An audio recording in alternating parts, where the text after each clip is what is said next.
Hi everyone, it's Shell from Scrap Secrets and welcome back to my channel. Today's day 3 in the 2024 Countdown to Christmas series with Marie from Marie's Vermont Creations. Our technique for today is watercoloring, and I'm going to be using this stamp set from Concord and Ninth with the adorable dog looking out the window waiting for Santa with his little mouse friend. I'm using the stamp wheel to stamp out the image.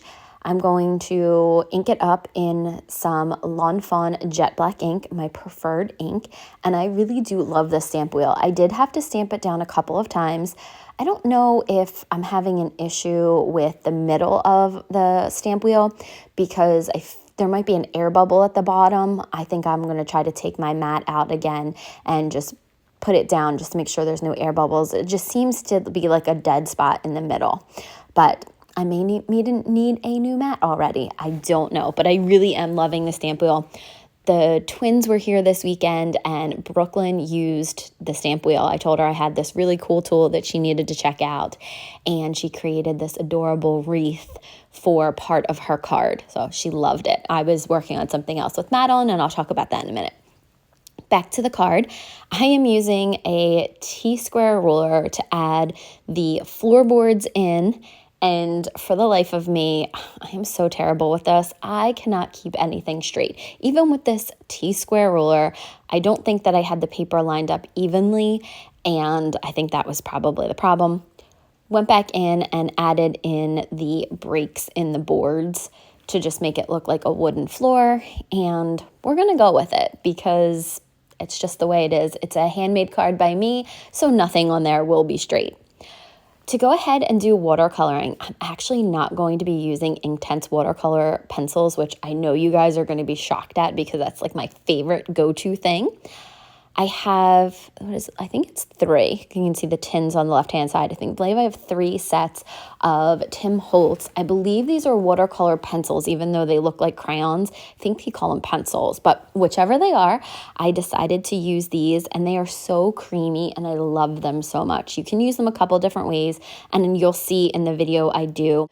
For the window panes, I just put the color down on where the lines are, which would be the darkest part, and then I used water and pulled it out. For the curtains, I put a little bit of water on my brush and went right to the crayon or pencil, picked the color up from there, and then just colored it in, kind of like it was just using the pencil, is using my paintbrush that way too. I love doing that. For the floor, I did the same type of technique that I normally do with Inktense watercolor pencils, which is color mixing. I laid 2 colors down and then just took my water and kind of mixed them together.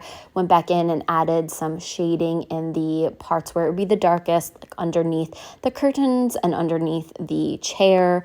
I used black soot for the dog and also for the mouse. I didn't have any grays, so I just added a lot more water to the black soot for the mouse, so he was gray, and then not so much when I went ahead and added the black to the dog. I also did do a little bit of picket fence on his back. I wanted him to be like kind of a black and a white dog.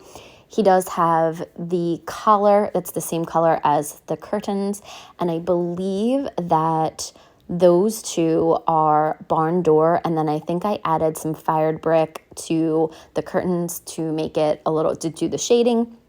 I used prize ribbon for the couch or the chair, and then the walls.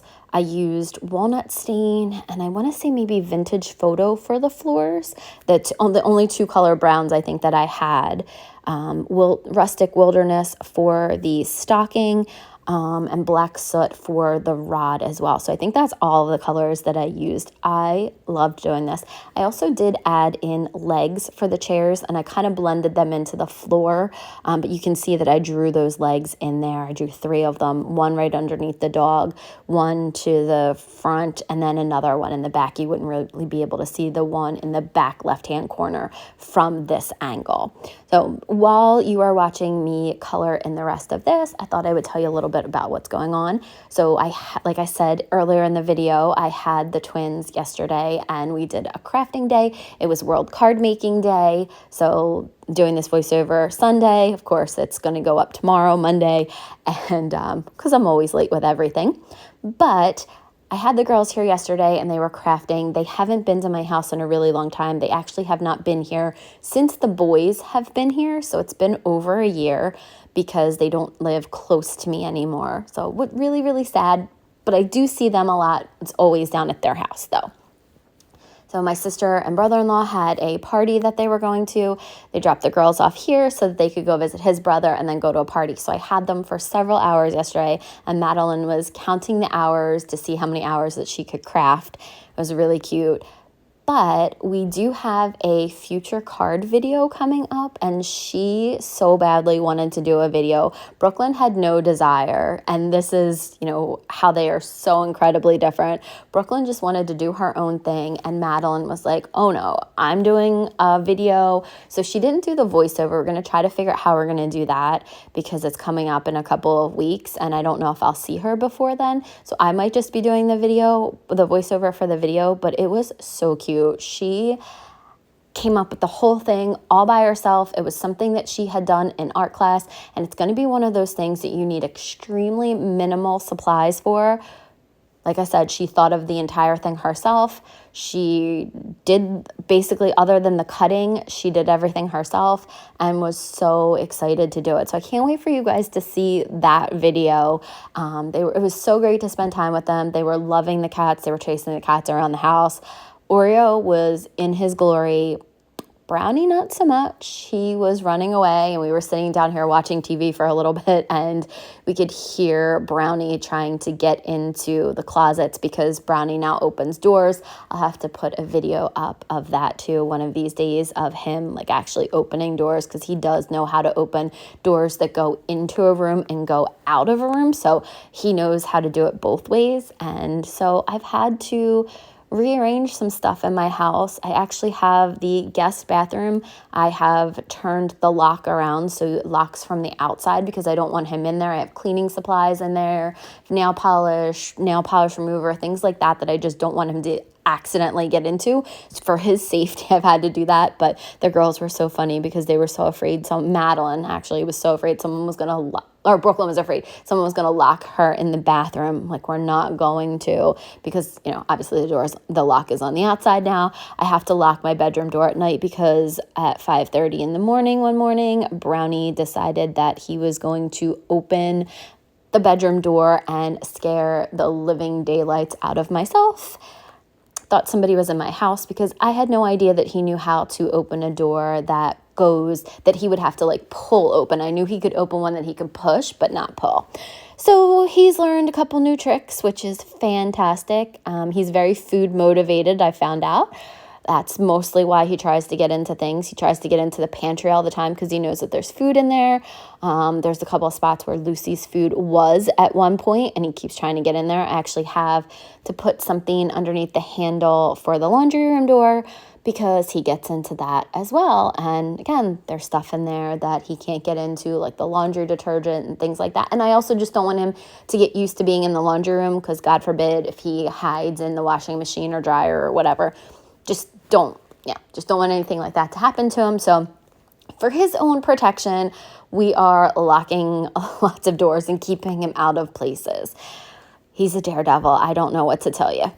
Anyway, so that's kind of what happened yesterday. It was really great to have the girls here. They did their projects. We took a walk. We actually ran into a girl that I used to babysit, and she was outside with her two kids, and they were getting ready to take a walk.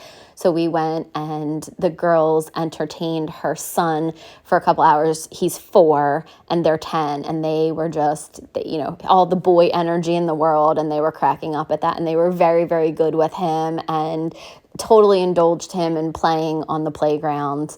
I made them take a walk against their will, I guess. They were not too thrilled about it. But then when they ran into Georgie, they were such good helpers, and then it gave Steph and myself a chance to talk for a little while, and then and Madeline was playing with her daughter Scarlett, who's 1, and they were just having a great time.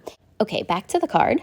I'm using some of that Lawn Fawn glitter pen to add sparkle and shine to the top of the stocking.